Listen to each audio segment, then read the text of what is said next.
एक ऐसा एक्टर जिसे स्क्रीन पर देखते ही लोगों के चेहरे पर हंसी आ जाती थी। छोटा पंडित, बांडिया, छोटे पंडित जैसे यादगार रोल्स और बॉलीवुड की कई सुपरहिट फिल्म्स में। लेकिन आज वही राजपाल यादव अपनी किसी फिल्म की वजह से नहीं बल्कि कोर्ट और जेल की खबरों की वजह से हेडलाइंस में हैं। और सवाल है, आखिर सबको हंसाने वाला ये एक्टर 9 करोड़ के केस में इतनी बड़ी कानूनी मुश्किल में कैसे फंस गया? क्या राजपाल यादव ने किसी के साथ फ्रॉड किया? क्या ये पैसा उन्होंने अपनी लग्जरी लाइफ के लिए लिया था? या फिर इस पूरी कहानी के पीछे एक ऐसी फिल्म थी जिसने बॉक्स ऑफिस पर उनकी ज़िंदगी का हिसाब ही बदल दिया? नमस्ते दोस्तों, स्वागत है आपका डार्क फाइल्स पेज में। आज की फाइल बॉलीवुड के उस एक्टर की है जिसे हमने सालों तक स्क्रीन पर लोगों को हंसाते देखा, राजपाल यादव। लेकिन इस कहानी को समझने के लिए हमें पीछे जाना होगा। राजपाल यादव सिर्फ एक एक्टर नहीं रहना चाहते थे। रिपोर्ट्स और कोर्ट कवरेज के मुताबिक उन्होंने अपनी फिल्म आता पता लापता फाइनेंस और प्रोड्यूस करने के लिए पैसा लिया। फिल्म 2012 में रिलीज़ हुई, लेकिन फिल्म बॉक्स ऑफिस पर नहीं चली और यहीं से एक फाइनेंशियल प्रॉब्लम धीरे धीरे एक लीगल बैटल में बदलने लगी। केस में चेक बाउंस कंप्लेंट सामने आई, मामला कोर्ट तक पहुंच गया और फिर साल बीतने लगे।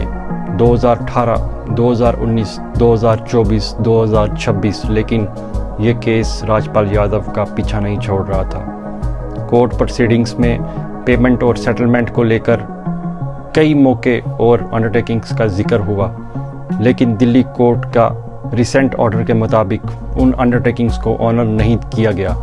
और फिर 10 जुलाई 2026 दिल्ली हाई कोर्ट से राजपाल यादव के लिए एक बड़ा फैसला सामने आया।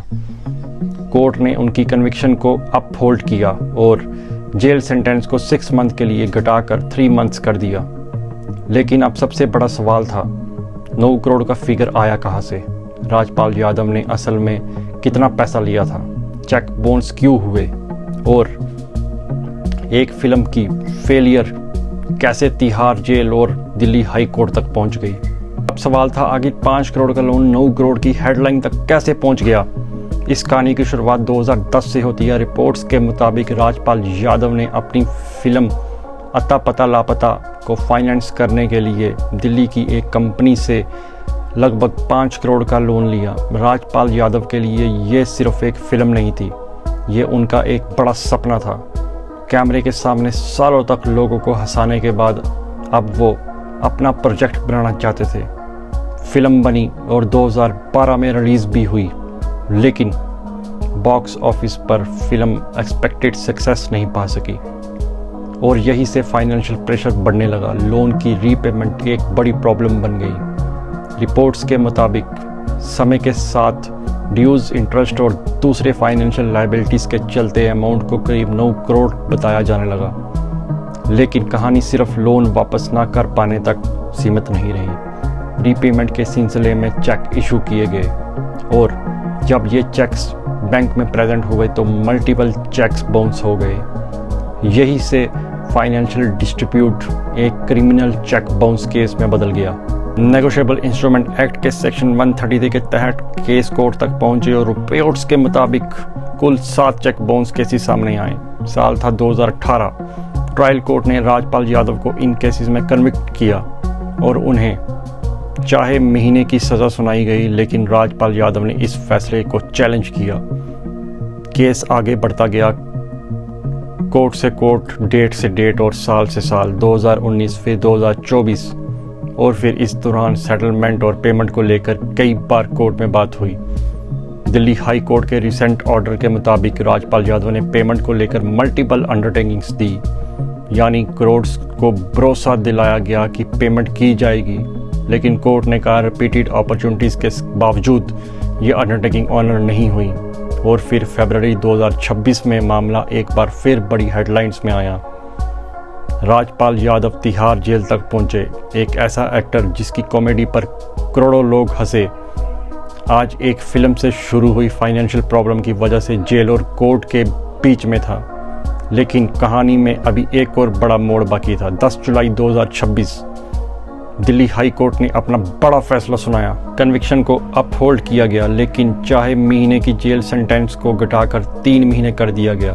सातों केसेस की सेंटेंसेस साथ साथ चलने की डायरेक्शन दिया गया। लेकिन सवाल यह है क्या राजपाल यादव को अब फिर जेल जाना होगा? कोर्ट ने उनके कंडक्ट पर क्या कहा और इस पूरी कहानी का सबसे बड़ा लेसन क्या है? अब सवाल था, क्या राजपाल यादव को एक बार फिर जेल जाना पड़ेगा? 10 जुलाई 2026 को दिल्ली हाई कोर्ट ने उनकी कन्विक्शन को अपहोल्ड किया।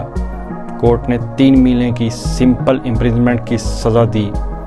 सातों केसेस की सेंटेंसेस एक साथ चलने लगी, लेकिन कोर्ट ने सेंटेंस को 2 महीने के लिए अभियान्स में रखा ताकि राजपाल यादव के फैसले के खिलाफ अपीलेट कोर्ट का दरवाज़ा खटका सके। यानी इस कहानी का लीगल चैप्टर अभी पूरी तरह ख़त्म नहीं हुआ। लेकिन दिल्ली हाई कोर्ट ने एक बात पर सख्त रुख दिखाया। कोर्ट के मुताबिक राजपाल यादव को पेमेंट के लिए कई मौके दिए गए। उन्होंने कोर्ट के सामने कई अंडरटेकिंग्स दी, लेकिन रिपीटेड अपॉर्चुनिटीज़ के बावजूद उन अंडरटेकिंग्स को ऑनर नहीं किया गया।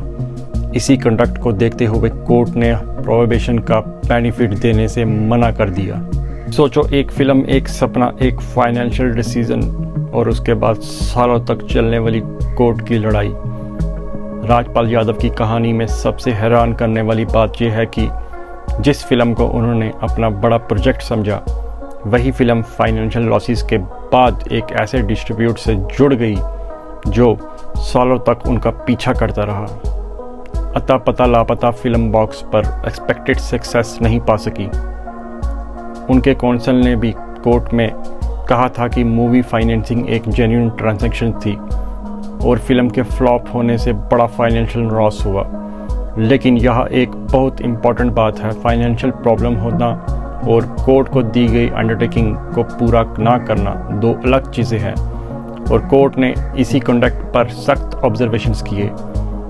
इस केस में कोर्ट ने कंपनसेशन और पेमेंट को लेकर भी डायरेक्शंस दी और पहले से पे की गई अमाउंट को एडजस्ट करने की बात कही।